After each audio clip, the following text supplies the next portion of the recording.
Hello and welcome to week 3 of EDU 509.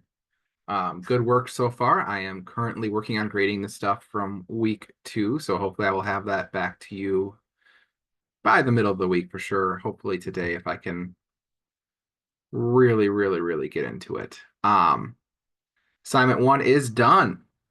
I will be leaving feedback within the text of the paper and in the feedback box. In general, if I give very little feedback, that means that you did great. I don't tend to dig in for grammar stuff. I'm looking more at the learning that you're showing and your analysis of things. SEL is deeply embedded in all aspects of the learning experience at all age levels. We even do some social emotional learning with adults who are imprisoned. One of the most common things that our students complain about is that they're being targeted.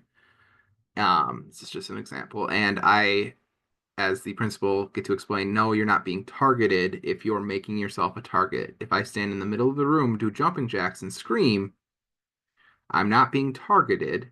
My behavior is being addressed. There's a difference. So that's just one example of, you know, trying to teach that real world cognition to adults in a prison system where they feel like they have been wronged their entire lives when, yeah, they may have been wronged, but they also may have been doing things that made themselves the target rather than being targeted by a system. So for week 3, our theme is neuroscience. How does or can what we know about the brain impact institutional structures and policies as well as daily practice? So this is really going to look at brain science and how you can better organize your day and or classroom to help those with trauma. So you're going to watch my video and respond on the discussion board. You have some videos, websites, podcasts, and articles to view. There are a whole bunch of them. So if I go over here, I added this link. There used to be a um, COVID-19 toolbox with a whole bunch of videos. They are no longer where they were before, and the course shelf has not updated that. So if you go into week 3 materials, follow the very first link to view it online. This is for discussion board 1. Please read this article. It is very good. Dr. Bruce Perry has some very good stuff. Some of the links in here still work, some do not. But since the toolbox no longer exists, what I would like you to do is go to this watch, and there are a whole bunch of videos under these 4 topics. Pick one or more. I do recommend most of them. They are all very good. So if you have the time, I'm going to try to keep this video shorter to make sure you have more time. Please watch more than one. And for discussion board 1, you'll be summarizing the content you reviewed. Please state which videos you watched. Make sure you cite them. Provide an example of how the content of that video can be applied to your classroom, school, or organization. And what from Dr. Perry's dialogue, which is somewhat summarized in the article, and I believe it should be linked right here, but sometimes these links break. It is broken. Of course it is. What about the live webinar? Also broken. So we can't actually watch him talking, but we will watch him talking later in the class. I believe it might be later in the program. He's one that comes up quite a bit. So watch some of these videos, read the article about what he has to say, and summarize that.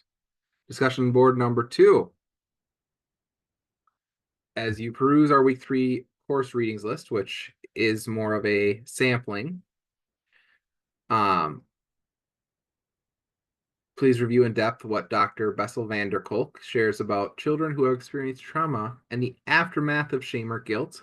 And please peruse the article that is attached here about understanding and treating the feelings of shame in children who have experienced maltreatment.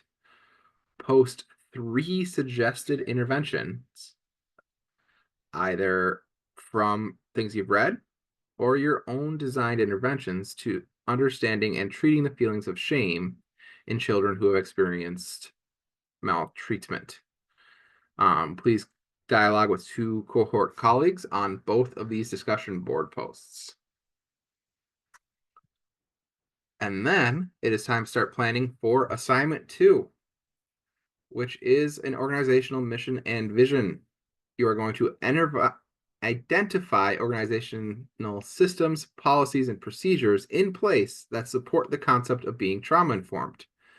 This paper should be written in third person and include the following: an introduction, addressing the questions noted, which are on the next slide, and a conclusion.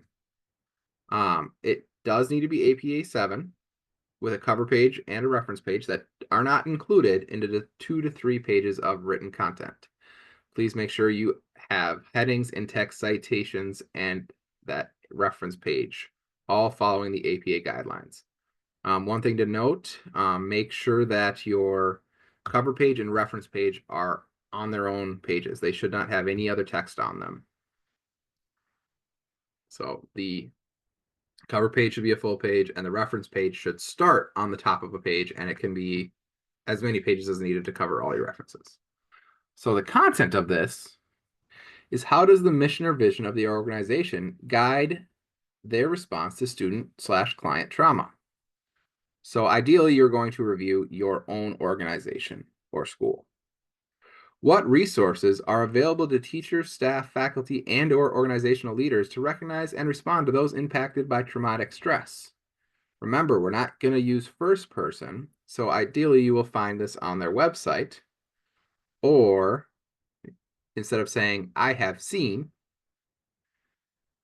such and such is available for students, you can just say, such and such is available to students. In what ways is your organization intentionally providing evidence-based interventions and access to services for students affected by trauma? Again, you cannot say I, but you could say, the writer has seen, or in this writer's experience. Preferably you don't do that and you just say, this is available for students.